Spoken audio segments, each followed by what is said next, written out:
tell you a little story about Virtuous, who I have known since 1999, and it's a strange kind of story, because I literally had a dream. I was running this Ecocity project, which was based on the small is beautiful Schumacher approach, and I was trying to Africanize it, really. I was trying to think, how do I do that? How do I make it more immersed in this community? And I literally woke up one morning having had this dream about cooperatives. And the dream had told me, you have to set up cooperatives. I didn't know what they were. I had no clue. I phoned one of my other board members and said, do you know much about cooperatives? He said, no, I don't. And 2 days later, I found myself sitting next to Virtuous. And I turned around, we introduced each other, and I said to him, what do you do? And he said, no, I've just set up COPAC. I said, what does COPAC do? He says, we set up cooperatives. It's very weird, and we've had a wonderful relationship ever since, and thank you for keeping me grounded in the world of activism as I've moved on, and it's very exciting to see what you've done with the work of Ecocity and with COPAC. So, yeah. I'm here to chair a session called The South African and Global Crisis of Capitalism. And it's an hour and a half, 15 minutes for each speaker. I will be putting up little signs to let you know when we've taken too much time. And the three speakers are Hameda, Deedat, Michelle Williams and Patrick Bond, and it's very nice to see two people who I've worked very closely together, known for a long time, Patrick and Michelle, and to meet you again, Hameda. Hameda is the acting executive director of Melody, and she's done that for 4 years. I really should formalize it.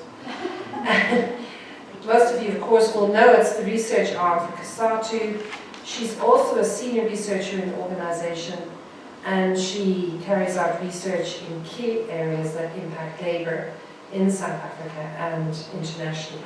Her areas of research and interest currently are the fourth industrial revolution, climate change, and the just transition with a specific focus on energy, and the national minimum wage, global value chains, its impact on organizing, and gendered impact of formalizing the informal economy. Very interesting. Her other areas of research and expertise are water, gender, and international trade. So I'm very interested to hear what you're going to be telling us about.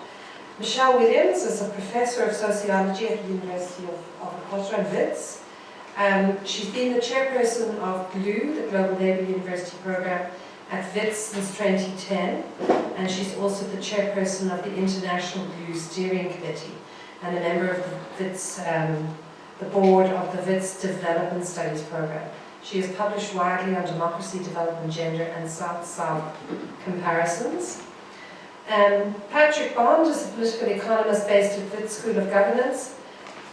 He tells us that his education came mainly in anti-apartheid, third world solidarity and urban social movements in the US before he came back to Africa, to Harare in 1989 and Joburg in 1990.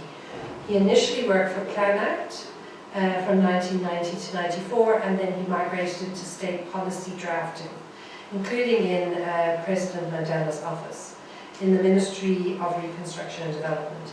He's also an author, and his books include Politics of Climate Justice, Elite Transition, Unsustainable South Africa, and Talk Left, Walk Right. So we do indeed have an eminent panel, and if I can call Hameda, I think you're the first speaker, are you? To the podium. Thank you. So it's chair, I was yeah, I mean, do I need to stand? Can people hear? Can people hear? It might be better if you speak there. And I was actually going to ask for indulgence. Yeah. Can you let Patrick start? Sure. So I'll tell you why. I mean, we've just got the news that Sasbo can't strike. It's devastating. And so if your topic is that capitalism is in a crisis, I'm in a crisis. How do you reconcile that capitalism is in a crisis when one of the largest middle-class trade unions is not able to go on strike in a country that is supposed to be democratic. So I almost feel like whatever I want to say in terms of a crisis, Patrick's going to just kill me, so let him first set the context. No, look, I mean, you're going to present why it's in a crisis, so I think I need a bit more enthusiasm. Isn't it great that the crisis conditions include the self-destruction of the British Tories and the US Republicans? And yeah, so I think others will pick that up, but if you'd like me to go ahead, we'll just take a second to find. First, a very big congratulations, happy birthday to you, COPAC, and huge admiration for everything here. So maybe we'll set the stage as the world is shrinking. I think in a short while we'll hear why this deglobalization phenomenon might be worth our attention, especially because we've just got a new plan, as they say, it's a year and a half old, from Tito Mboweni, that I think we'll all look at quite skeptically and say, no, instead of export in a deglobalizing world facing overaccumulation of capital, with the financialization crisis and burgeoning inequality, the COPAC project is part of a very compelling resistance, commoning and people's power. The leader of our tradition of world systems, and Chris is now, I think, taking up that mantle at one level. Emmanuel Wallerstein passed away. He was a great comrade to so many of us. He hung out here so often in South Africa. And we've lost, in the last year and a half, others, Saint-Pierre Blanche, who could make those global, local links and do extraordinary class, race, and ethnic analysis in his work, and our key gender analyst with the theories of articulations where social reproduction was so central. Marie Wolpe passed away. I think about over a year ago we had a very wonderful session, thanks to Vish, Michelle, and all of you recently about Samir Amin, just a year and a month ago. And if you are interested in thinking where COPAC's logical comrades across the continent are, I think it's in this group that would love to be better connected to COPAC's on-the-ground work, but also the theorizing. A group from two of the organizations Samir established, one Codestria, 4,000 members, some of you are members, another ENDA is sponsoring the Alternative Report on Africa. So we're trying to think through how this capitalist crisis is playing out across the continent, and really would welcome anybody. Please let me know if that would be a circuit you'd like to have any involvement with. Meanwhile, there is still an attempt to rewrite our NDP today, thanks to comrades at FES and in UWC and CADTM, a Belgian group, and UNISA, 3 colleagues. We have a new assessment of this export-oriented strategy that just went online, I gather, about the adverse international and local conditions, because Mboweni has argued, or his colleague Duncan Peters, exports have been identified as a key driver of growth. This could be a problem, as it was about a dozen years ago, right? Remember The Economist? Because we now are looking at a gated globe in which our exports are already running into all manner of dilemmas, like even last year, steel and aluminium tariffs were levied against South African exports, even just 1% of the US, but that was very painful, and autos may be next. This is not really just about this man, his zany trade war starting in 2017. A decade earlier, the data indicate the integration of global capital had already peaked. And I think we're staring now at the abyss because of some of these trends. Let me get into some of the detailed ones, especially because debt cannot be repaid under circumstances which, Thomas Cook just told us about, and hundreds of thousands of people affected, but all over the world. This is the dilemma that I'm sure Chris Jason will get into more, the waves, the ebbs.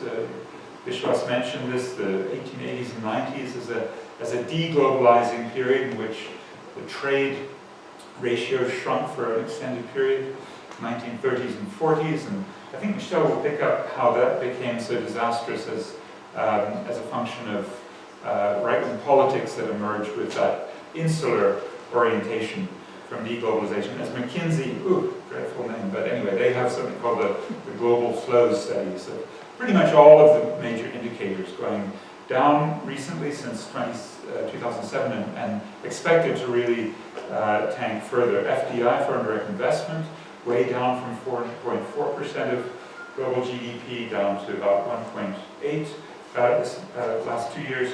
It's actually gotten worse last year, the Untitled stats show. And by the way, when you hear that South African FDI increased 441%, I've just been exploring this with Untad's economists. Turns out that's intra-company loans. It's a parasitical FDI, one that will put, as we'll see, a huge burden on us to pay foreign debt and doesn't add any fixed investment. So we've got measures like trade. Here's the Baltic Dry Index, the main measure of global trade. You see the big crash from the 2008 peak. Hasn't recovered. This year it's been termed slowbalization because trade just isn't picking up. A gated globe. People are tired of globalization. One crucial reason for this is overcapacity. Some of the new revelations about the Belt and Road Initiative, for those of you following any of the East Asian overaccumulation displacement, is that they're now shipping empty containers just for the look, right, of trying to make that China-Europe corridor look active. But the dilemma is that China, according to even the IMF, has about 35% overproduction in most of the key sectors of coal, non-ferrous metals, cement, chemicals. So what do they do with that? This is over the past 7 or 8 years, it's gotten very serious. Well, they dump it, right? We're seeing this overcapacity being displaced across the world, a spatial fix, a movement of the overaccumulation. Here's the steel industry, very important for us, as you'll see from just today's headlines in the newspapers about ArcelorMittal. When you see that level of Chinese capacity increase, peak, but a massive gap between the productive capacity and the demand, you know this is the old Marxist problem, right? The overproduction, that the capitalist system outruns the capacity of consumers to buy the goods that come from those. And so the implications for us in South Africa are formidable. Look at the two big firms that made our steel, one of them now dead, this one, Evros. Remember the man who came from Russia? You probably know him if you're a soccer fan from Chelsea, Roman Abramovich, and he's suffering there because of oversupply of steel, and he shut down this core part of Emmerschleini, right, the big steel industry of former Highveld Steel in Witbank, with thousands of jobs. And then the very big one, ArcelorMittal, used to be Iskor, privatized to its managers and then bought by this man, Lakshmi Mittal. And what we learned from today's newspaper is massive closures and job losses of the plants because of overcapacity in a slower world economy that has slowed demand. So overaccumulation crisis, overproduction of these basic steel, autos, commodities, and then from there the value chains that link us into the world economy also break down, going from 28 to 22% of the output, so shrinkage in the latest McKinsey report of the global assembly line. And you see that when FDI peaks, as I said, over 4% down further and further, cross-border financial assets shrinking from, again, peaks around 2007. The trade index I've mentioned peaked in 2011, and then down. It's come up a little bit, but frankly it's being driven actually by the BRICS. Most of the BRICS are falling much faster than the norm, and again, that will be continuing. Then we've got another indicator of this overproduction, which was the high and very, very unprecedented commodity supercycle increase, a crash in 2008, and a peak, a crash. It's come up a little bit. There's an anticipation now with especially Brexit, if it does go through next month, of a dramatic crash in demand then. So we've got financialization, a sugar high in the US. That means we're not really going to see any pickup from consumer demand. The stock markets of the world are at unprecedented highs. It turns out ours in South Africa is the highest overvalued in world history, even after the 10-cent driven crash that we had from the highs of over 60,000 down now 57,000 range. So we had a slump, but still what's called a Buffett indicator, Warren Buffett's measure of the capitalization, the share values as a percentage of GDP has never been higher in any country in world history than South Africa. Global debt, right, especially now measures over 250 trillion. The brand new trade and development report from UNCTAD that just came out again shows unprecedented levels of debt to GDP ratios. A couple more indicators of how this is, feeding a sort of extremely unequal system with high levels of parasitic and rentier income. Comes from the labor share falling very, very discernibly in the rich countries, but also in the developing countries. South Africa's share is more or less equivalent there.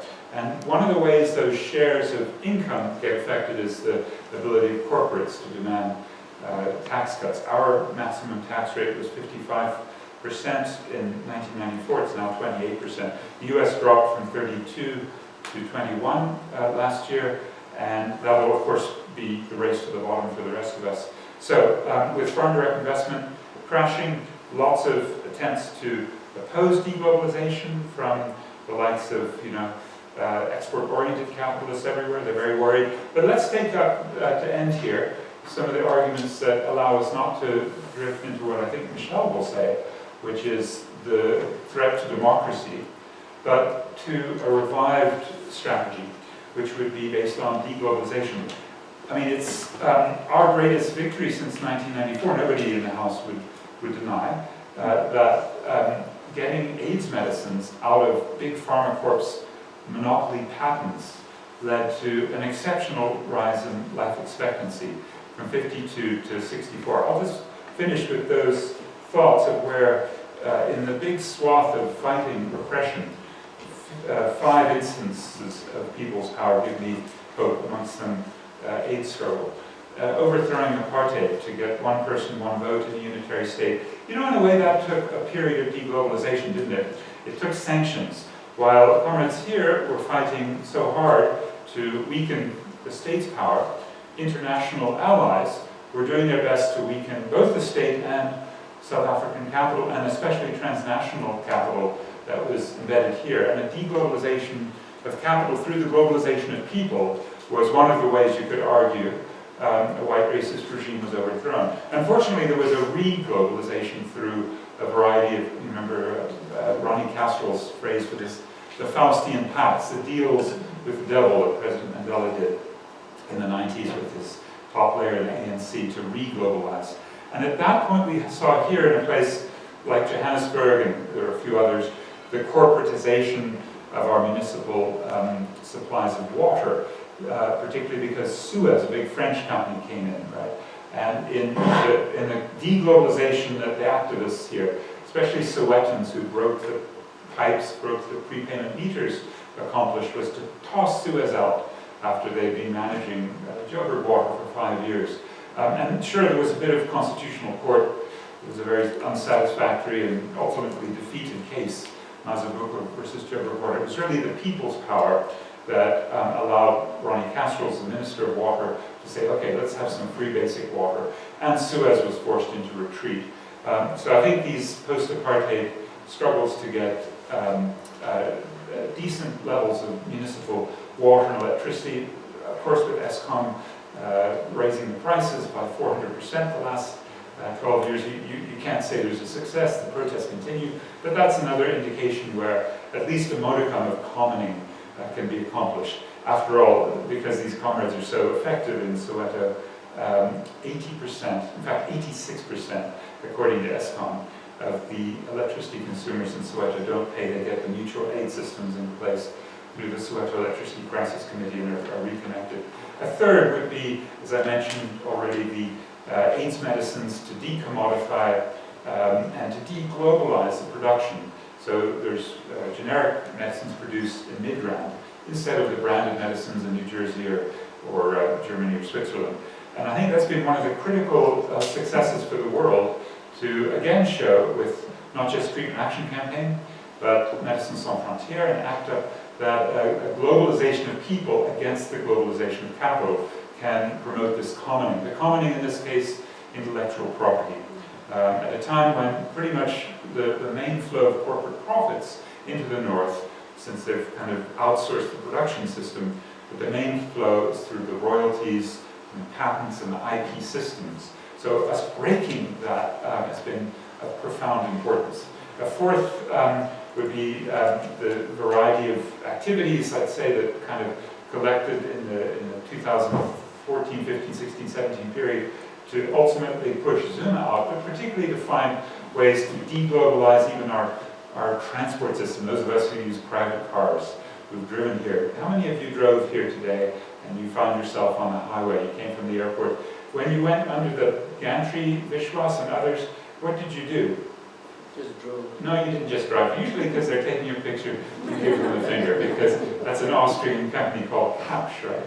And thanks to this, funny middle class rights group, Alta and Casatu, basically nobody in Gauteng, I think 30%, but it's mainly through fleet vehicles, are paying their e-tolls. So that's gone. Another deglobalization, right, is Bell Pottinger. What did we do to that company because of its bad behavior? Right, the corporate death sentence, so it doesn't exist anymore. We could go on, lots of extremely important fights recently. And here at this university, Fees Must Fall, which decommodified education for 90% of the tertiary kids. So I think those are some of the ways that we're looking to the eco-feminist, anti-racist, democratic socialist ideology coming out of the big people struggles. What I'm always missing is the articulation of an ideology from sometimes, let's be frank, popcorn protests, they pop up. And as we've seen this month in such tragic ways, right-wing winds can blow into a popcorn and blow them into a xenophobic frenzy to take down the local Somalis' spaza shop, right? We've just seen such terrible instances of potential for moving this critique, moving this concern about global capital and the excessive commodification that we'd like to see in these examples, moving us to the left. But as Michelle will pick up, they also move to the right. It's so much more important that you comrades in COPAC keep it up under these circumstances.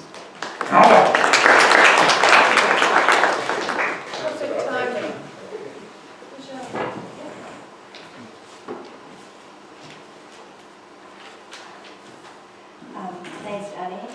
So I don't have a PowerPoint, and I'm very glad after seeing Vish's and Patrick's. I don't know how to do PowerPoints like that, so mine are just writing, and it's very boring. So I made the right decision. So first I just want to congratulate COPAC. I've journeyed with COPAC for 19 years, and I think it's quite, I'm always amazed, not just because I'm an associate or a partner in multiple forms, the meanings of the term, but I think that it shows that with the right people, a small group of people can do amazing work, and I think you guys have done just extraordinary work. I live in the space where COPAC exists, so I see it. And I see the craziness, all the background, the backroom stuff that gets done. So I want to say special thanks, obviously to Vish, but also to Jane and Courtney, who do amazing work. And Andrew, before that, also Ferial, who's here as well. So it's an incredible team, and I also love the fact that it's largely women. So, except for Andrew and Vish. But it's a great group, and I love to have you guys around all the time. Okay, so Vish, my brief today was about democracy. Vish asked me to speak on democracy because the crisis of capitalism is also a political crisis. And he asked me just to give more of an overview of why we still think democracy is something worth fighting for. So, we talk a lot about the rise of authoritarianism, and I think we have to situate the rise of authoritarianism, which, some are starting to call fascism or neo-fascism. That's also a reflection of the crisis of democracy. So democracy is also very much in crisis today. And this has opened up the space for the polarizing authoritarianism that we've seen take root all over the world. So democracy being in crisis, I think, has two sides to it. On the one hand, it has become deeply intertwined with markets, so much so that we now talk about market democracy. We talk about undemocratic democracies, de-democratizing democracies, and these terms highlight the way in which expansive capitalism, what we often refer to as neoliberal capitalism, has managed to make corporations more powerful than states and citizens. So we see in country after country laws that work in the interest of corporations and not the people. Vish mentioned Monsanto and the seeds as one example here at home, but there's a litany of examples. On the other hand, democracy's crisis is seen in the right-wing authoritarian leaders dismantling democracy through the very mechanisms of democracy. So they're using democracy to destroy democracy. And we see this with the way in which, in the US, the way in which Trump's assault on the basic institutions of democracy and a democratic state. We see it in the UK with Boris Johnson's attack on the British traditions of democracy. We see it in Brazil with Bolsonaro's dismantling key democratic protections, especially for labor. In India, we see it with Modi's attack on citizen rights. And in South Africa, I think we see it with the ANC's dysfunctional state. That's an anti-democratic state when you have a dysfunctional state. But I also think we see it in the EFF's destructive tactics. Both the ANC and the EFF, I think, undermine the key institutions of democracy. So I think our own democracy is very much under threat here as well. And so what this tells us is that the crisis of democracy is registering through both the capture by the economic elite, through the markets having more power than citizens, and through the political elite, through all the examples and the ways in which that political leaders are dismantling democracy through democratic mechanisms. So this then leads me at least to ask the question whether democracy is worth salvaging, is it worth saving, and if so, how do we re-democratize democracy? So I'll be frank up front. I think democracy is worth saving, but I think we have to renew and transform it radically from the experience of democracy in the 20th century. So I'm going to give a little bit of background into that. So democracy's enduring hold on the left imagination, including mine, lies in the promise of liberty and equality as organizing principles of social relations. This is fundamental to a genuinely democratic system. So governing by the people, for the people, democracy has featured a Marxian analysis from the time of Marx, and Marx recognized the double possibility of democracy. He saw it both as a form of government that incorporates subaltern classes into a hegemonic project of capitalism, basically what we've experienced in the 20th century, but he also saw the genuine incorporation of the masses into political processes that could be harnessed for emancipation. So he saw the radical emancipatory potential within democracy.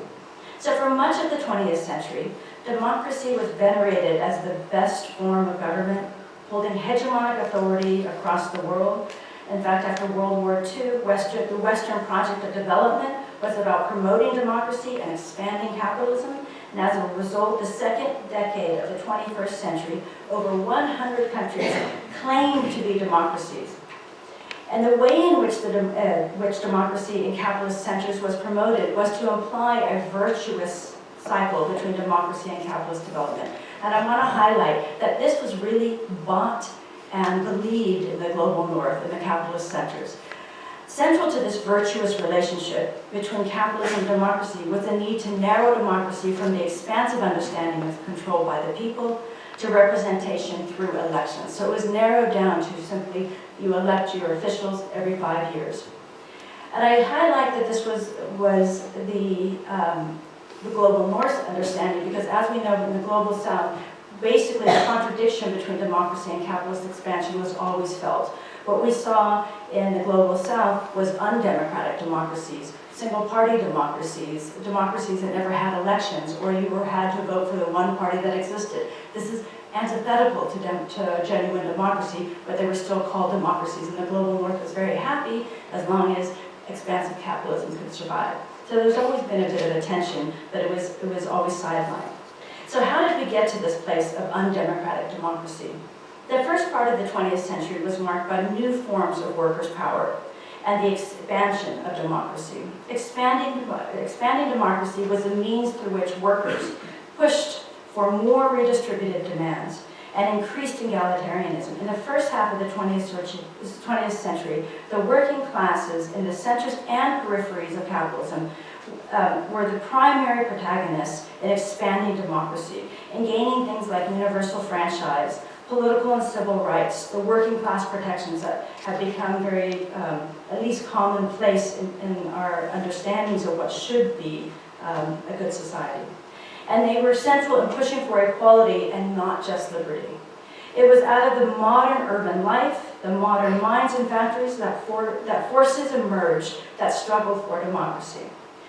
So what I'm arguing here is that all the expansive parts of democracy was won by the working class and for by organized forces, and this was the predominant struggles of the first half of the 20th century.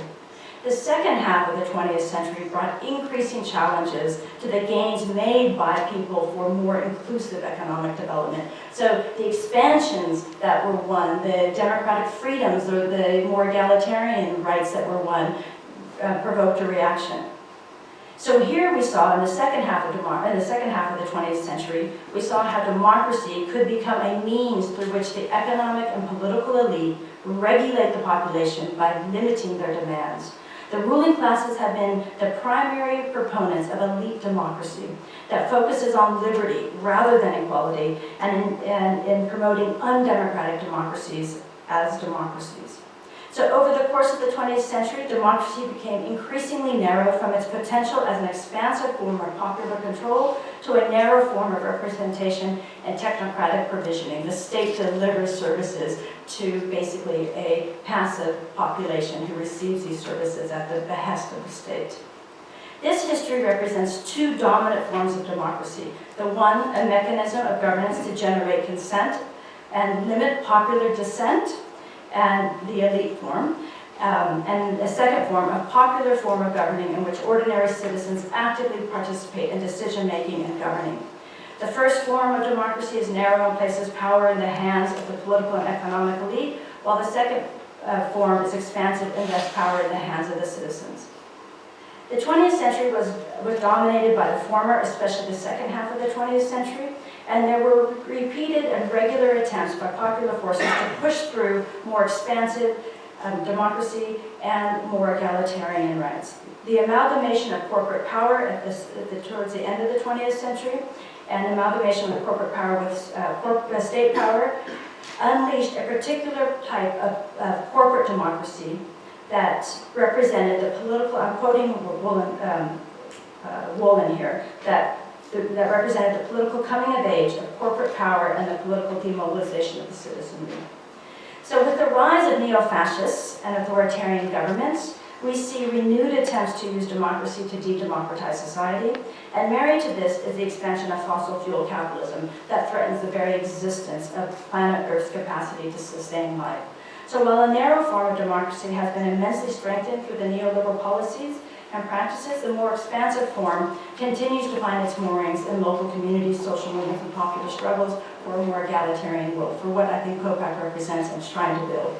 But crucial to this, which form prevails, as a balance of class forces, obviously, but I also want, and we know that, but I also want to bring into a new frame, and that's how these struggles, how we frame struggles and what it gets defined as common interest. So Patrick talked a lot about the commons and commoning, and I think that this is really crucial. And who has the power to define who controls the commons is crucial for an expansive form of democracy. But I think what's really crucial in this is what kind of solidarity emerges.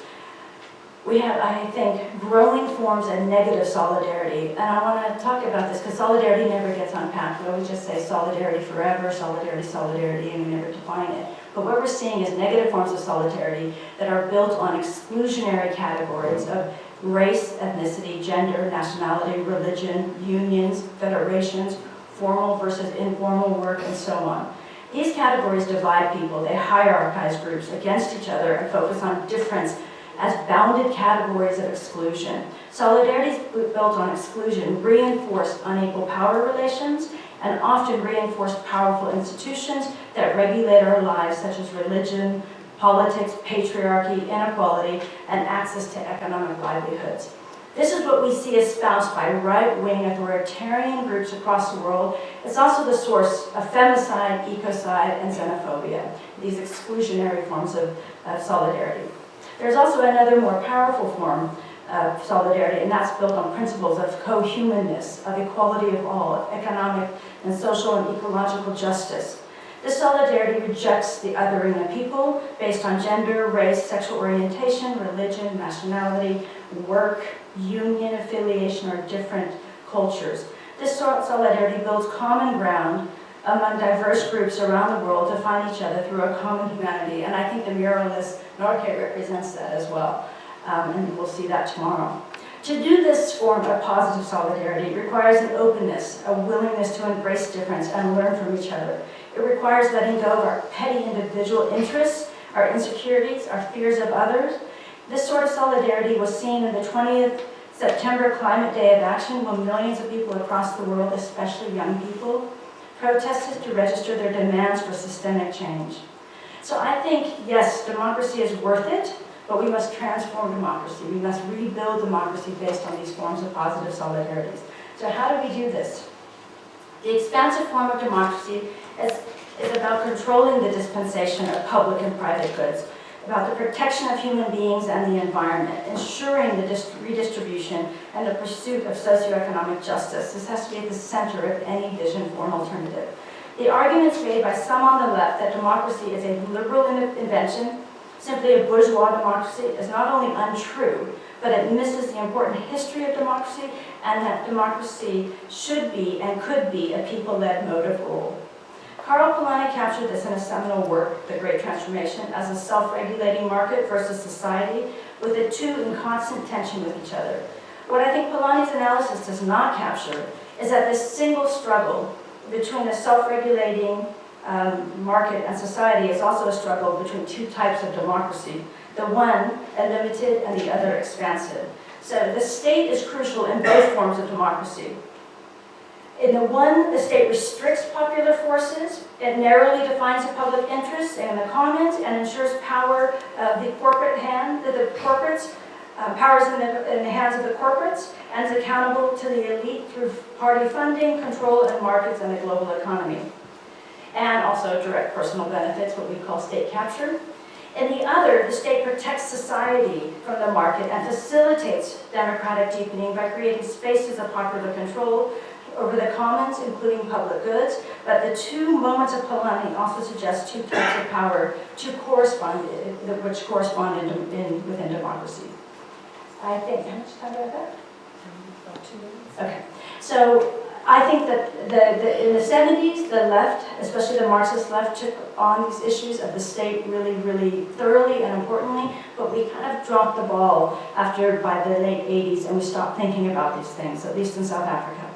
And so what we've seen in South Africa is a return to debates that hark back to state socialism of the Soviet Union, or China for today, we see this, where democracy was framed as bourgeois, and the state represents the interests of the bourgeoisie, and therefore we need this, what became an authoritarian and a Stalinist state. This mechanical view of the state as simply a conduit for the bourgeois class interest reduces the complex workings of the state, the importance of consent-generating hegemonic processes, and the agency and class agency to epiphenomena. It is an easy and lazy approach that stems from the general observation that the state protects capital's interests. This does not help us understand the processes by which this happens, nor does it help us understand how we get out of this place.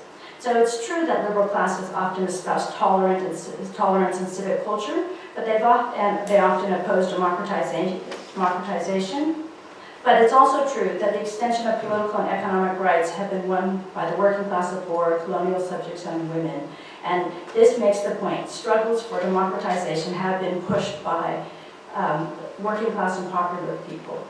So over the last 40 years, we've seen a dramatic rise of corporate power. We've seen the state's capacity wither. We've seen corporate challenges to domination, and the state has increasingly lost its capacity to act in the interests of electorates. So we see today capitalism has smothered democracy. The sovereignty of capital seems to be constituted through economizing democracy, through the neoliberal class project, through perpetuating fossil fuel-driven systems. And as a result, we are witnessing increasing violations to the basic rule of law, political freedoms, and long-standing democracies. But this system is framed. The ecological crisis with extreme weather events, the scientific consensus that was put out in the IPCC 1.5 degree report, the indigenous peoples' warnings across the globe are all raising alarm bells. We need a new system, and we need it now. Democracy is an ongoing process. It's an ongoing struggle. In fact, it's a struggle that we have to rebuild from scratch, I would argue. So rather than seeing the state and civil society and economic actors as given, the balance of power among them must be challenged in order for us to create an expansive understanding of democracy.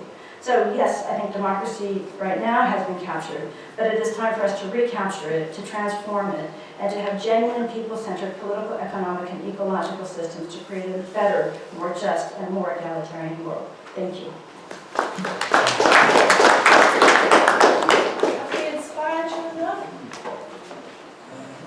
No, at least nobody touches South Africa, so that you can agree with.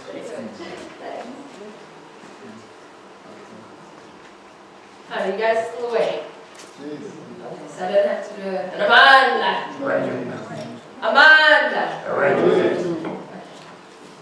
So look, I don't have a PowerPoint presentation and I don't have an academic piece. But on this particular question of global capital in South Africa in a crisis, I think the thing that I was struggling with is from a labour perspective, despite the fact that you see this crisis internationally, labour's at the onslaught. The onslaught is on labour. If you look at high levels, if you just take the whole notion of an economy and how the economy is currently being structured, you've got an informal economy and you've got the formal economy. And then within the formal economy, you're having high levels of informalization. You've got precarity, you've got vulnerability, you've got annihilation of workers and workers' rights. And in South Africa, when we fought in terms of the anti-globalization, anti-apartheid struggle, one of the key things that Labour did when it was at the forefront of fighting for democracy in South Africa was about asserting workers' rights. So as much as, yes, there's definitely a crisis within global capital, for Labour at the interface, we don't see crisis. There's a crisis amongst us as Labour. Of course, there's the splintering. There's the fact that you've got different federations, there's proliferation, there's pluralism. There's the fact that we don't know how to organize because workers are being shifted into different spaces. The workplace is being shifted when you think about the informal, apart from the informal economy, you also think about the fourth industrial revolution. And the fact that the workplace as we know it, the workers as we know it, are starting to change, right? So, of course, when you look at the global picture and you say, yeah, capitalism is in a crisis. For a socialist, yes, it sounds positive. But I must be honest, from a Labour's perspective, I think we're really, really strong in terms of this crisis. So maybe just to pick up on one of the points that Michelle had raised and then maybe to take the discussion forward. If you look at the issue of war, it's one of the, as painful as it is, we know that when you see a massive increase in advancements, particularly from the North and the US in particular, with Saudi and Israel joining, the moment you see this advancement towards war, you know that capitalism is in a crisis because that's the best way to make money, right? But again, it's people and workers who are at the other end. So we're the collateral damage. It's the working class that are the collateral damage. So as much as we talk about the crisis globally, the onslaught and the way in which it's experienced for those of us who are part of the working class and part of labour, it presents a different kind of a crisis. And so I think when I was thinking of how do I bring this thing about, or how I make a presentation, it's a different form of a crisis. If I take the whole notion of the fourth industrial revolution as an example, you talk about accumulation. In the context of accumulation and a crisis of global capitalism, what sense does producing with a robot, or using apps and displacing workers and creating unemployment in order to perpetuate accumulation of production that nobody can buy, makes no sense. So of course, the system is in a crisis, but that's not stopping corporates. Right? It's not stopping them from putting in apps. It's not stopping them from doing artificial intelligence and robots.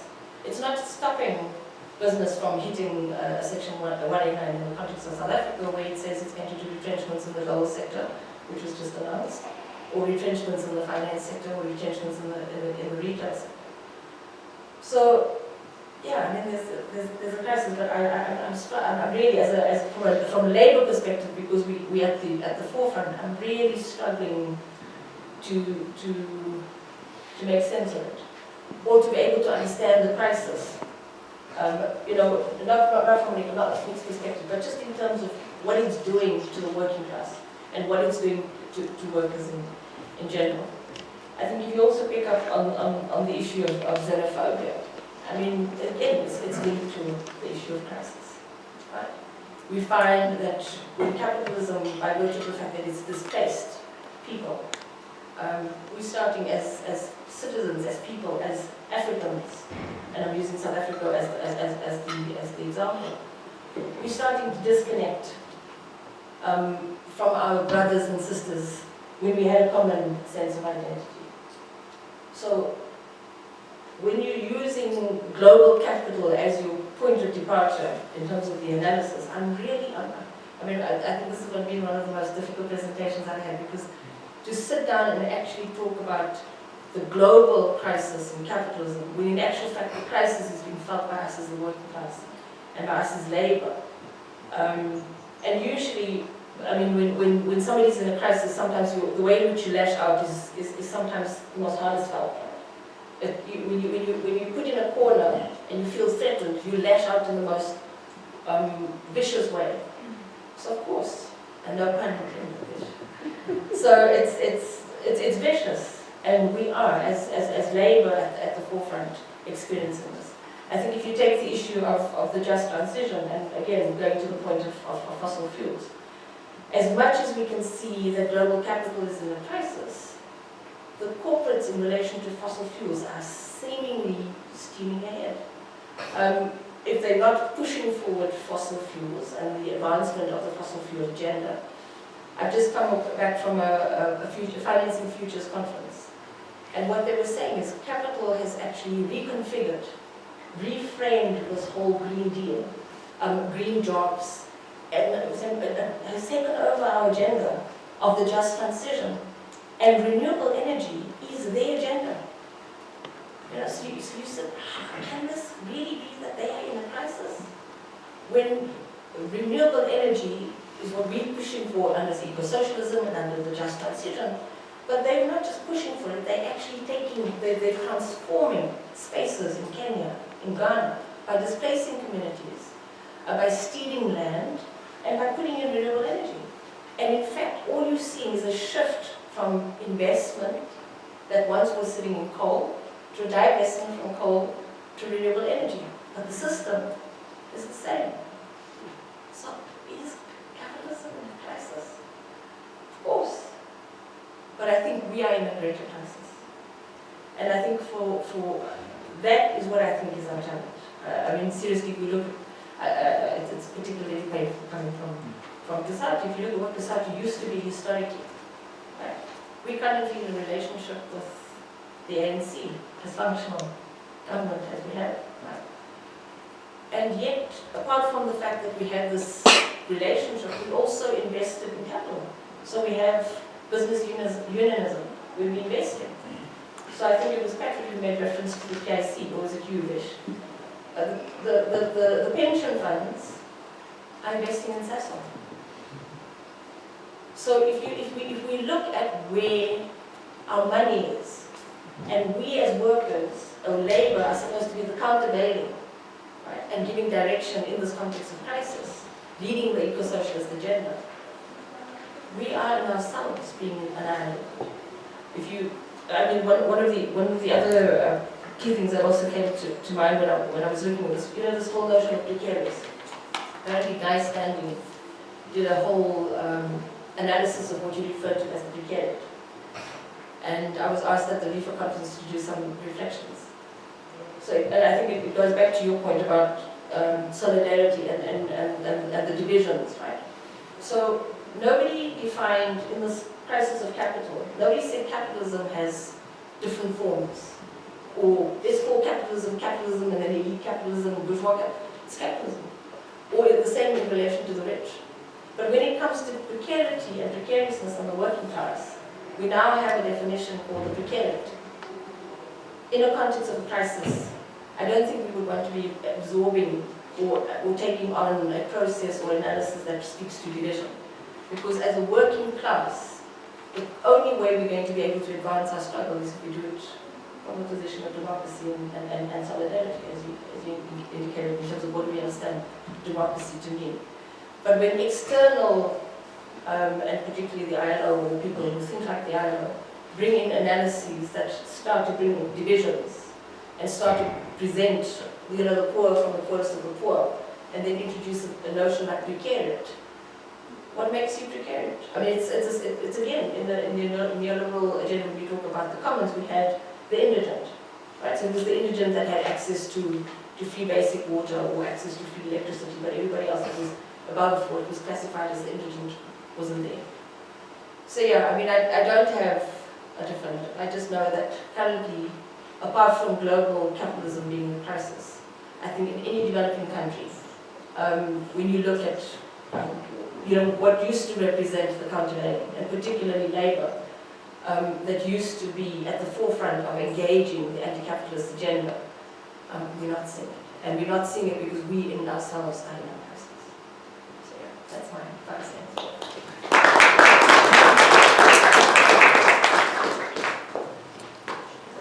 Thank you. All the speakers stuck to time very well, but unfortunately we started late. And I didn't actually want to penalize